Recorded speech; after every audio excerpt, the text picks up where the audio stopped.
Romanos 9, nós vamos ler o versículo 25 e o 26, depois vamos ler o 30 ao 33, depois do 10, do 1 ao 13. Um textozinho bem grandezinho hoje, para poder dar o contexto do que a gente tem para falar. 9, primeiro 25 e 26. Quem achou, diga amém. Amém. A maioria, né? Diz assim: assim como também diz em Oséias: chamarei povo meu ao que não era meu povo, e amada a quem não era amada. E no lugar em que lhes disse: vós não sois meu povo, ali mesmo serão chamados filhos do Deus vivo. Aí depois no 30. Que diremos, pois? Que os gentios que não buscavam a justificação vieram a alcançá-la. Todavia, a que decorre da fé, Israel, que buscava a lei de justiça, não chegou a atingir essa lei. Por quê? Porque não decorreu da fé, e sim, como que das obras. Tropeçaram na pedra de tropeço. E como está escrito: eis que ponho em Sião uma pedra de tropeço e rocha de escândalo. Aquele que nela crê não será confundido. Irmãos, a boa vontade do meu coração e a minha súplica a Deus a favor deles são para que sejam salvos. Porque lhes dou testemunho de que eles têm zelo por Deus, porém não com entendimento. Porque, desconhecendo a justiça de Deus e procurando estabelecer a sua própria, não se sujeitaram à que vem de Deus. Porque o fim da lei é Cristo, para a justiça de todo aquele que crê. Ora, Moisés escreveu que o homem que praticar a justiça decorrente da lei viverá por ela. Mas a justiça decorre da fé, assim diz: não perguntes em teu coração: quem subirá ao céu? Isso é, para trazer do alto a Cristo. Ou, quem descerá ao abismo? Isso é, para levantar Cristo dentre os mortos. Porém, que se diz: a palavra está perto de ti, e na tua boca e no teu coração. Isso é, a palavra da fé que pregamos. Se com a tua boca confessares Jesus como Senhor, e em teu coração creres que Deus o ressuscitou dentre os mortos, serás salvo. Porque com o coração se crê para a justiça, e com a boca se confessa a respeito da salvação. Porquanto a Escritura diz: todo aquele que nele crê não será confundido. Pois não há distinção entre judeu e grego, uma vez que o mesmo é o Senhor de todos, rico para com todos os que o invocam. Porque todo aquele que invocar o nome do Senhor será salvo. Amém. Amém. Esse texto é um dos textos mais ricos da Escritura. Para algumas pessoas, um texto de difícil compreensão.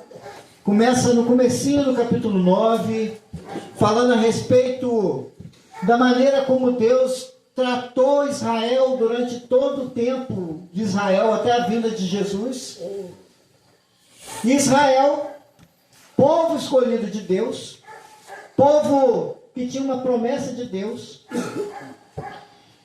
E Paulo estava dizendo aos romanos, ao povo que vivia em Roma, que Israel rejeitou a Deus. E por essa rejeição de Israel a Deus, e Deus já tinha previsto isso, Deus já sabia disso, Deus chamou a nós, gentios. A Bíblia divide as pessoas em dois grupos: os judeus, aqueles que nasceram da semente, da descendência material de Abraão, e os gentios, ou seja, todos os outros povos que não nasceram da carne e do sangue do Abraão. Mas Israel passou séculos, desde os dias de Abraão até os dias de Cristo, e ainda hoje, sendo um povo infiel a Deus, sendo um povo rebelde, sendo um povo desobediente a Deus. Mas Deus foi tendo paciência com Israel, século a século, tempo a tempo, geração a geração. Deus foi tratando com aquele povo. Algumas vezes eles andavam por um período de tempo no caminho do Senhor e eles eram abençoados, o reino deles crescia, as pessoas prosperavam, havia saúde, havia liberdade, havia a bênção de Deus de diversas maneiras para aquele povo. Porém, quando o povo não andava nos caminhos de Deus, isso era predito na lei, vinham os inimigos, derrotavam, traziam doenças, traziam perseguição, escravidão, morte, guerra, tudo isso contra o povo de Israel. Mas quando nós olhamos para esse texto, da parte que nós pegamos aqui no versículo 25, Deus já havia dito através do profeta Oséias que ele faria com que aqueles que não eram povo, ou seja, nós, passássemos a ser povo. Aqueles que não eram amados, que somos nós, passássemos a ser amados. Ele disse aqui, assim como também diz em Oséias: chamarei povo meu ao que não era meu povo. Chamarei de amada a quem não era amada. Vós não sois meu povo, ali mesmo serão chamados filhos do Deus vivo. Quem crê aqui que você é filho de Deus? Aleluia, meu Pai. Glória a Deus. Essa profecia de Oséias é para você e é para mim. Você não era povo de Deus, mas hoje é povo de Deus.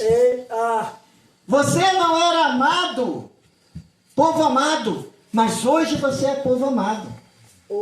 Você não era filho de Deus, mas hoje você é filho de Deus. Aleluia. Mas é por que você recebeu isso? Pela fé em Jesus Cristo.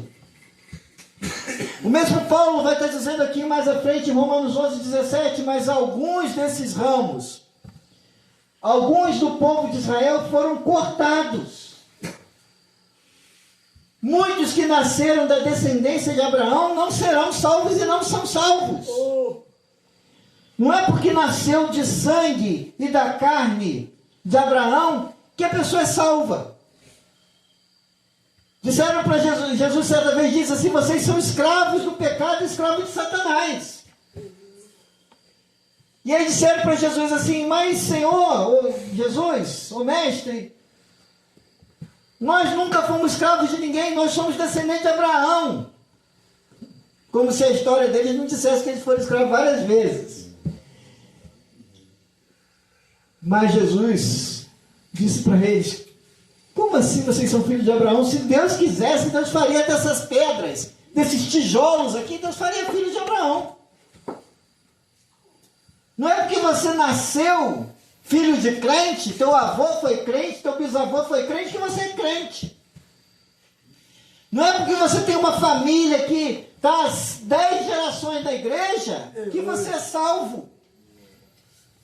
E eles estavam contando com isso: meu avô era crente, meu bisavô era crente, meu tataravô era crente, a minha família é crente já há 50 gerações. Mas Deus quer tratar com você hoje. Deus quer tratar com a tua vida hoje. E ele está falando assim: alguns desses ramos, ou seja, Israel, foram cortados. Quem já viu um enxerto de uma árvore? Quantas pessoas já viu um enxerto? Agora abaixo. Quem nunca viu um enxerto de uma árvore? Sabe o que é? Quem não sabe o que é, levanta a mão. Enxerto é o seguinte: quem já viu um pé de pocã, por exemplo? Pé de pocã, quem já viu? O pé de pocã, geralmente, ela é enxertada num pé de limão. Você pega um galho de um pé de romã, de pocã, e pega um pé de limão galego, que é uma árvore que tem uma raiz forte, tem um sistema de raiz forte, que é uma árvore saudável, você vai lá e faz um pequeno talho no pé do limão e enxerta, coloca um galinho da pocã naquele pé de limão. Mas para dar certo, o que você tem que fazer? Você tem que cortar os galhos do limão. Porque você não pode deixar os galhos do limão, porque senão o galho da pocã não vai vingar. E Paulo estava dizendo aqui exatamente o que Deus fez. Deus pegou uma árvore, que era a árvore de oliveira, era o símbolo ali da árvore, e pegou o galho, que era nativo daquela árvore, e arrancou fora. Era aqueles que nasceram para ser dali daquela árvore. Mas pegou eu e você, que era uma oliveira brava, que estava lá jogada no meio do mato, e falou assim: vou enxertar nessa oliveira. E aí ele pegou esse galinho, que sou eu e você, e deu um talho na árvore, e colocou ali, e enxertou na oliveira. Ele disse assim: mas alguns desses ramos, alguns do povo de Israel foram cortados, e vocês, gentios, que eram ramos de uma oliveira brava, foram enxertados na árvore. Agora, portanto, participam do alimento nutritivo que vem da raiz da oliveira especial de Deus. Então você estava abandonado lá nesse mundão. Você estava jogado lá no meio do matagal do mundo, morrendo de fome, porque você não conhecia nada do Evangelho, não conhecia nada de Deus, não conhecia a palavra de Deus, não sabia nada de Deus, estava vivendo uma vida totalmente afastada de Deus. Mas não foi você que veio para Deus, foi Deus que foi te buscar lá. E quando Ele foi lá te buscar, Ele pegou você e preparou para te enxertar no meio do povo de Deus, para que você possa ser alimentado pela seiva do Espírito. Aleluia. Olha. E dessa forma agora você não está mais passando fome, mas agora você está sendo alimentado pelo pão da vida. Aleluia. E agora você está sendo alimentado pela seiva da água da vida. Glória. E agora você participa da natureza de Cristo.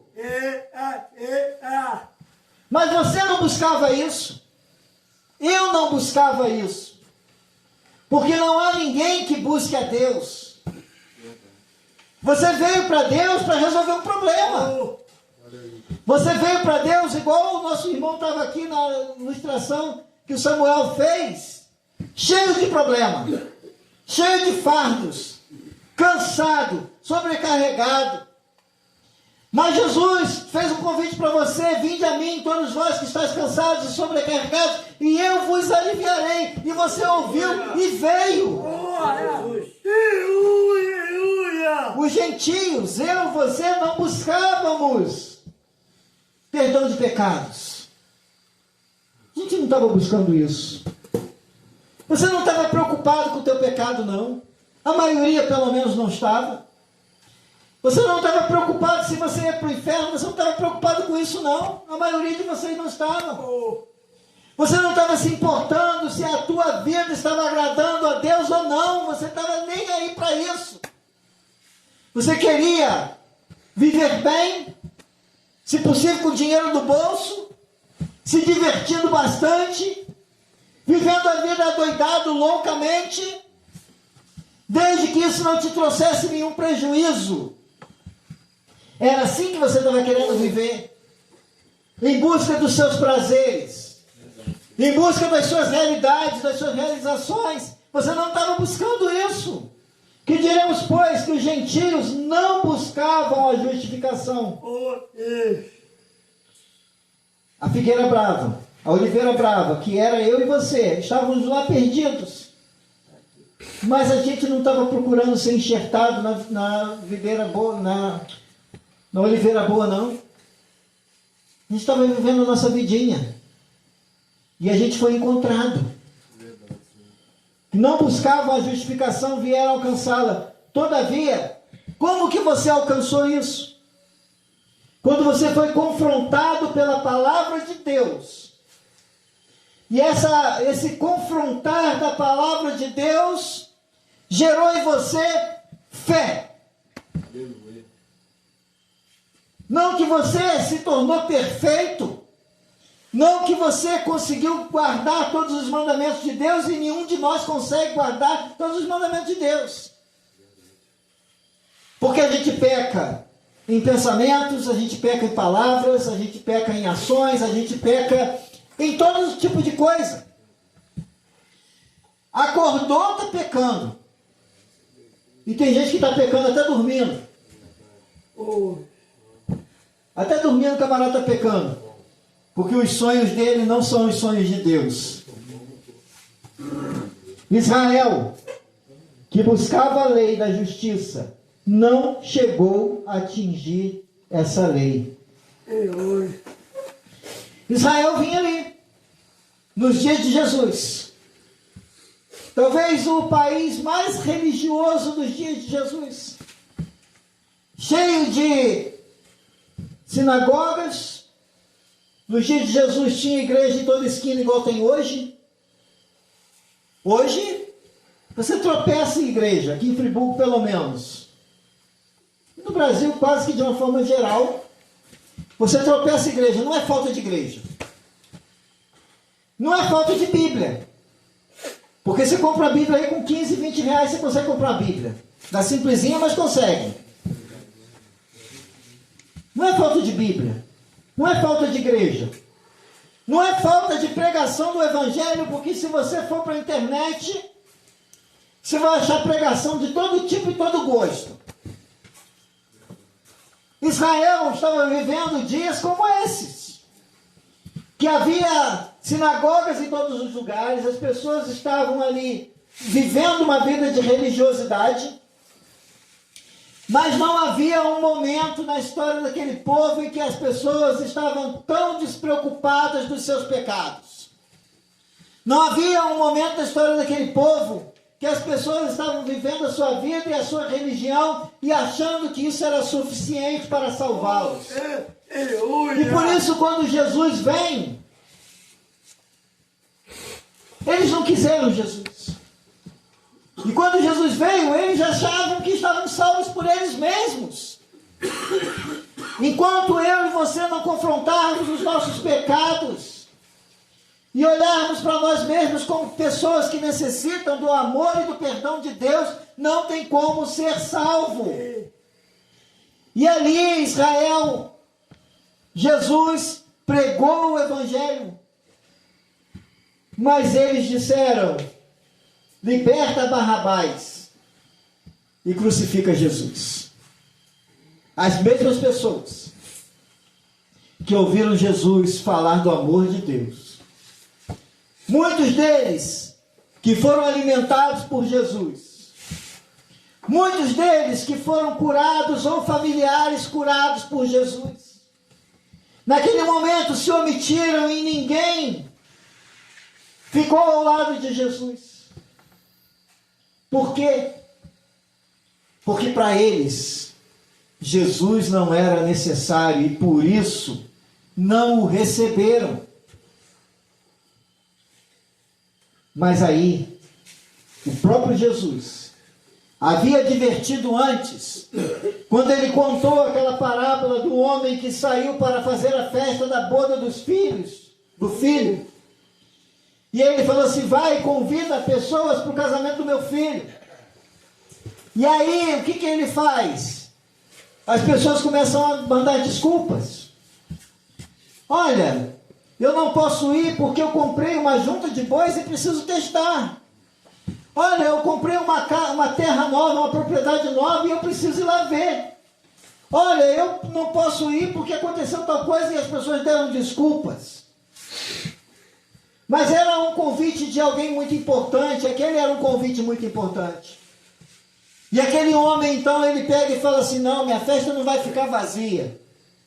Sai pelas ruas e pega mendigos, pega aleijados, pega pessoas que você encontrar pelo caminho, todas as pessoas que você encontrar pelo caminho, e traz para cá. Essa parábola é sobre Israel e os gentios. Essa parábola é sobre o povo ao qual foi destinado o primeiro convite da salvação e eles recusaram.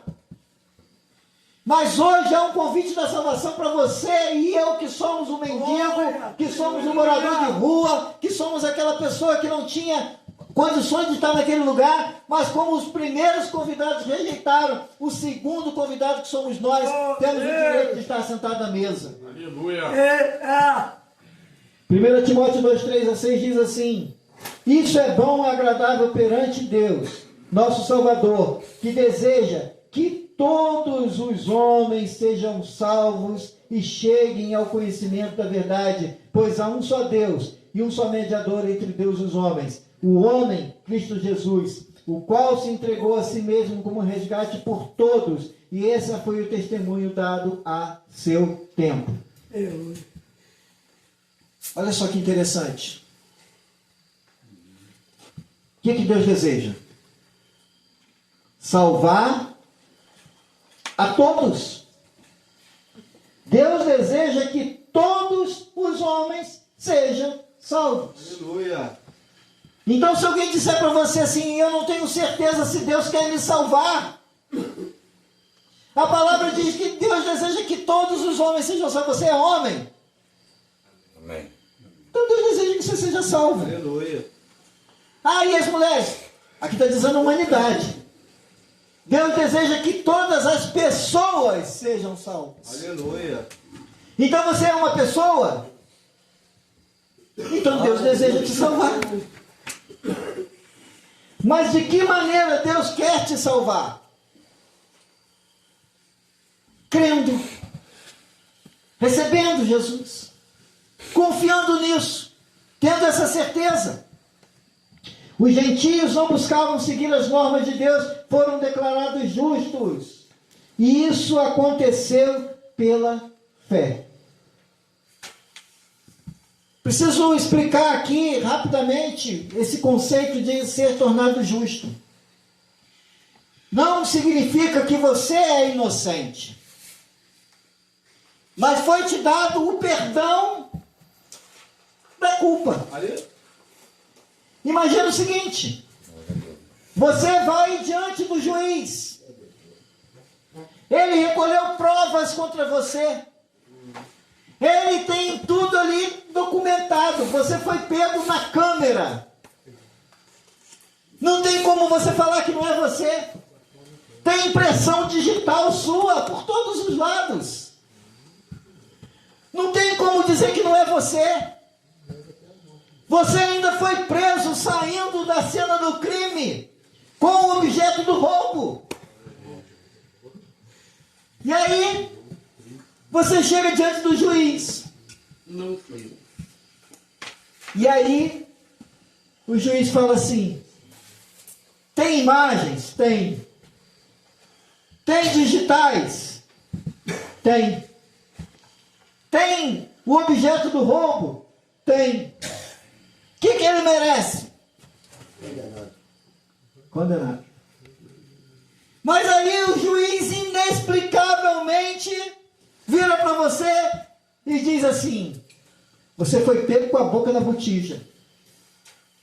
Mas olha só, o advogado pagou a fiança. Esse advogado é Jesus. Aleluia. Olha! Você não deve mais nada para a justiça. Agora vai e não peques mais. É assim que nós fomos justificados. Está dizendo aqui, os gentios, ou seja, nós, fomos declarados justos. Não é que você se tornou perfeito, não é porque você se tornou bom, não é porque você se tornou merecedor, não. Você foi pego com a boca da botija. Deus olhou para você e viu você cheio de pecados. Mas Ele resolveu te dar uma nova chance. Aleluia. Porque o advogado pagou a fiança. E ele rasgou a cédula de condenação. Embora os gentios não buscassem seguir as normas de Deus, foram declarados justos. E isso aconteceu pela fé. Já o povo de Israel, que se esforçou tanto para cumprir a lei, a fim de se tornar justo, nunca teve sucesso com isso. As leis, o interessante da lei, que eram 615 leis. Sabe como é que eram essas leis? 250 coisas, ou leis, que diziam coisas que você tinha que fazer. Você tinha que participar do culto, você tinha que oferecer sacrifício, você tinha, enfim, tudo que você tinha que fazer ali. Amar a Deus sobre todas as coisas, educar teu filho na lei do Senhor, e vai embora. 250 leis que você tinha que fazer. Você tinha é obrigação fazer. E 365 coisas que você não podia fazer. 365 leis que você não podia fazer. Não pode roubar, não pode matar, não pode adulterar, não pode dar falso testemunho. Enfim, vai embora. Eu te falo. 615 leis. Se eu resumir isso a 10 mandamentos, fica fácil? Não teria ninguém. Simplificou, mas complicou, porque, né? Você continua não podendo roubar, não matar, não dar falso testemunho, não cobiçar nada que não for seu. Você continua tendo que amar a Deus sobre todas as coisas, você continua, enfim. E aí Jesus vem e fala assim, tá, então vamos simplificar mais um pouquinho, vamos reduzir para 2. Amar a Deus sobre todas as coisas. E ao próximo como a ti mesmo. Aí ele diz assim, amar a Deus é fácil, eu amo, Deus é bom. Tá. Aí vem João e fala assim, pô, hipócrita, se você não consegue amar o irmão a quem você vê, como você vai amar a Deus que você não vê? Aí ferrou. Já era. Israel achou que eles conseguiam guardar 615 mandamentos e não é possível. É impossível. Mas Deus sabia que era impossível. Sabe por que Deus permitiu isso? Para o homem olhar e falar assim, realmente eu não posso. Deus tem misericórdia de mim. A maneira como Deus quer que você se aproxime dele nessa noite, e não só essa noite, mas em toda a sua vida, é da maneira que o publicano chegou diante de Deus. Enquanto o fariseu, que era o judeu, batia a mão no peito e dizia assim, olha, ó Deus, olha como eu sou bom e religioso. Eu não sou igual a essa rarezada, não. Eu dou o dízimo. Eu estou em todos os cultos. Eu participo disso, participo daquilo. Eu sou mestre. E aí Jesus olha e fala assim, a oração não passou do teto. Está falando dele para ele mesmo. Aí está o publicano lá, com a cara no pó. Senhor, sê propício a mim que sou pecador. E aí Jesus fala assim, esse homem voltou para sua casa justificado. Enquanto o judeu, ele olhava para a lei e dizia assim, eu sou melhor do que os outros, que pelo menos eu estou cumprindo a maioria.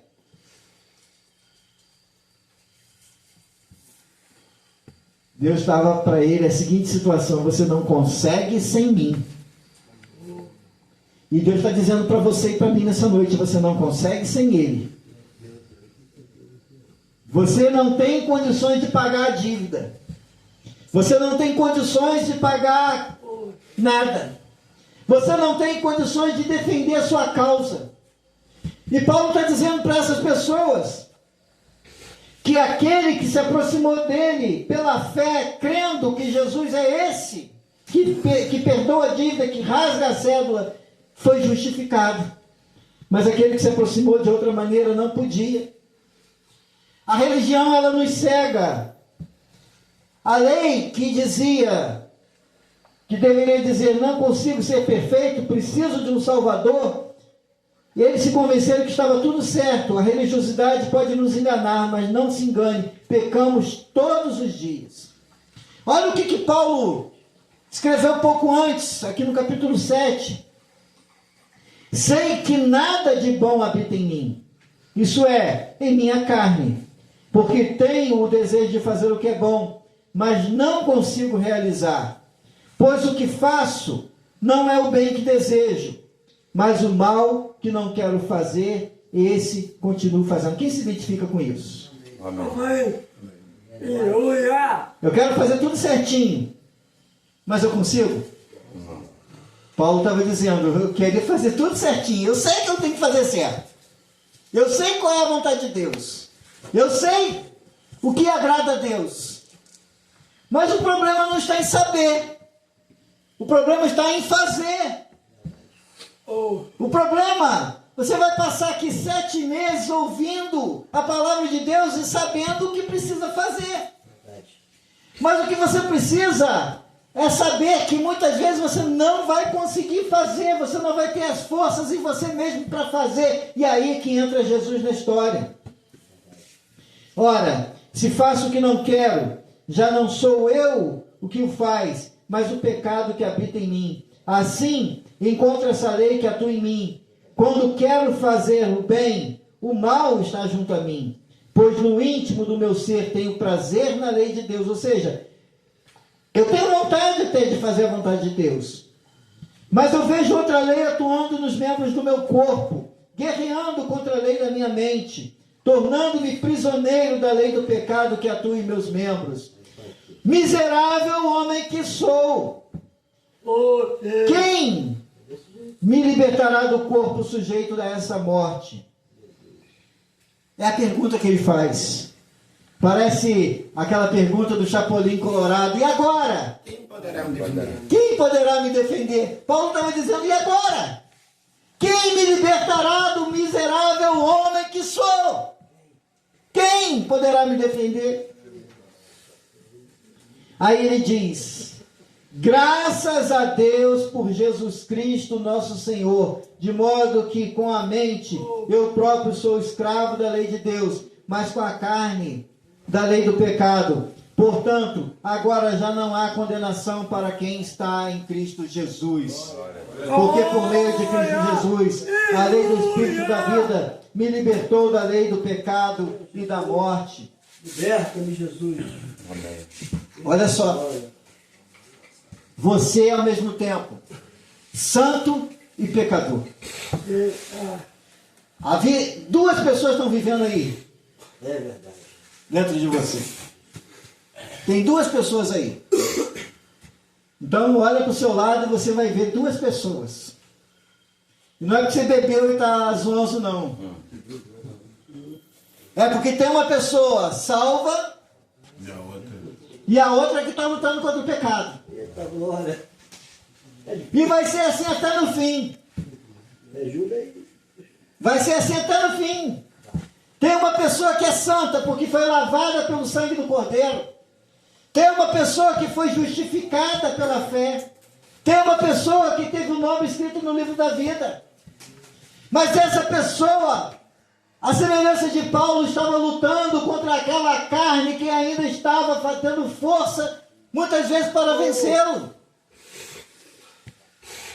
Mas esse homem, ele se aproxima e diz, graças a Deus em Jesus Cristo, porque não sou mais condenado pelo pecado, porque agora o que habita em mim é o Espírito da vida. Aleluia.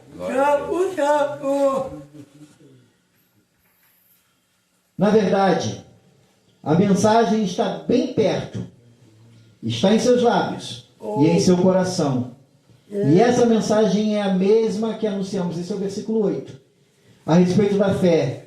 Se você declarar com a sua boca que Jesus Cristo é o Senhor, quem crê que Jesus Cristo é o Senhor? Aleluia! Então vamos declarar juntos. Vamos lá. Jesus Cristo é o Senhor. Então vamos fazer junto de novo. Jesus Cristo é o Senhor. Você declarou com a sua boca. É a primeira parte. Amém. Amém. Se você declarar com sua boca que Jesus Cristo é o Senhor e crer em seu coração que Deus o ressuscitou dos mortos, será salvo. Aleluia. Glória a Deus. Você confessou com a boca. Agora você precisa tomar posse pela fé. Você precisa fazer disso algo interno no seu coração. Você precisa fazer disso algo que você confie realmente com todas as forças. Algo que te dê força para lutar contra aquela pessoa que ainda vive dentro de você, que não deveria estar mais vivendo. Você deveria internalizar isso no seu coração e fazer disso algo que mude a sua vontade, o seu querer, e expulsar o impostor que está dentro de você. Enterrar esse velho homem com um caminhão de concreto. É verdade. Confessar com a sua boca que Jesus Cristo é o Senhor e crer em seu coração que Deus o ressuscitou dos mortos, será salvo. Pois é crendo de coração que você é declarado justo. Então é o preço a pagar. Glória. Crer no seu coração que Jesus Cristo é o Senhor, para ser declarado justo. E é declarando com a boca que você é salvo. Aleluia, Pai. Glória a Deus. É confessando com a boca, creio em Ti, Jesus, e entrego a minha vida diante de Ti, porque eu sei que por mim mesmo eu não consigo, mas o Senhor pagou na cruz os meus pecados. O Senhor conseguiu a fiança necessária para que eu fosse solto. Aleluia, meu Pai. O Senhor apresentou diante daquele que me acusava a minha defesa. Quem confiar nele jamais será envergonhado. Amém. Glória a Deus. João 3, 16 a 18 é um texto que quase todo mundo conhece. Porque Deus tanto amou o mundo que deu seu Filho unigênito, para que todo aquele que nele crê não pereça, mas tenha a vida eterna. Glória a Deus. Pois Deus enviou o seu Filho ao mundo, Graças a Jesus. não para condenar o mundo, mas para que o mundo fosse salvo por ele. Quem nele crê não é condenado, mas quem não crê já está condenado, porque não crê no nome do unigênito Filho de Deus. E os últimos 2 versículos, nesse sentido, não há diferença entre judeu e gentio, uma vez que ambos têm o mesmo Senhor, que abençoa generosamente todos os que o invocam, pois todo aquele que invocar o nome do Senhor será salvo. Agora, a salvação não é mais no cumprimento da lei. Porque embora você continue não tendo que matar, não tendo que roubar, não tendo que dar falso testemunho, não tendo que adulterar, tendo que amar o teu próximo, tendo que amar Deus sobre todas as coisas, mas agora você muda a maneira como você faz isso. Agora você faz isso não mais com a intenção de comprar a Deus com a sua obediência, mas agora você muda isso para agradar a Deus. Um desejo do seu coração de que já que eu fui comprado por tão alto preço, eu desejo agradar meu Senhor e fazer a vontade dele. E é essa maneira de pensar. Somos convidados, não só hoje, mas em toda a vida, a entregar os nossos caminhos ao Senhor, confiar nele, confessar nossa plena confiança nele. E se você nessa noite ainda tinha dúvidas, se Deus te ama e se Deus deseja te salvar, você pode sair daqui nessa noite crendo que basta você se aproximar dele e confiar nele, e entregar seus caminhos a ele, e confiar nele a possibilidade de você ser liberto daquilo que ainda te oprime. Ele vai te ajudar, e ele vai te libertar, e ele está te salvando em nome de Jesus. Você coloca de pé em nome de Jesus e vamos orar. Glória a Deus. Senhor, nessa noite, a tua palavra foi pregada. E aqueles que somos nós que não te buscávamos, aqueles que não estávamos preocupados com os nossos pecados, Oh, Deus. que tínhamos as nossas mentes cauterizadas, que estávamos em busca de tantas outras coisas, fomos achados por Ti, Glória a Deus. porque foi o Senhor que nos amou primeiro. Não fomos nós que escolhemos amar o Senhor, porque não há ninguém que busque a Deus, não há alguém que se desvie para buscar a Tua face, porque andávamos desgarrados como ovelhas sem pastor. Éramos a ovelha número 100, que o Senhor largou as outras no aprisco e foi procurar. Éramos aqueles mendigos leprosos que estávamos sem esperança à beira do caminho,